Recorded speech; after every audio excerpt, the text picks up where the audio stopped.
जय श्रीराम। बीड जिल्ह्यातील खडकर गावामध्ये असलेले बेकायदेशीर कत्तलखाने आपण प्रशासनाच्या मदतीने उद्ध्वस्त केले होते, तर काही कत्तलखान्यांना सील ठोकलं होतं। परंतु प्रशासनाच्या नाकावर टिचून या गोमाफियांनी पुन्हा गावामध्ये मोठ्या प्रमाणात गोवंशाची कत्तल चालू केली।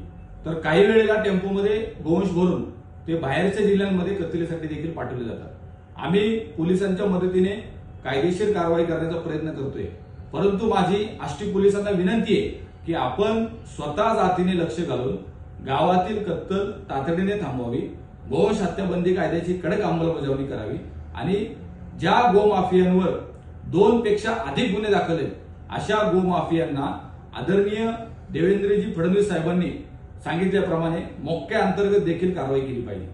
गोरक्षण करणं हे एकट्या गोरक्षकांचं काम नाहीये, गोवंशाची कत्तल थांबवणं हे एकट्या पोलीस बांधवांचं काम नाही, तर आपल्या गावातील गोवंशाची कत्तल थांबवणं हे स्थानिक ग्रामस्थांचं सुद्धा काम आहे।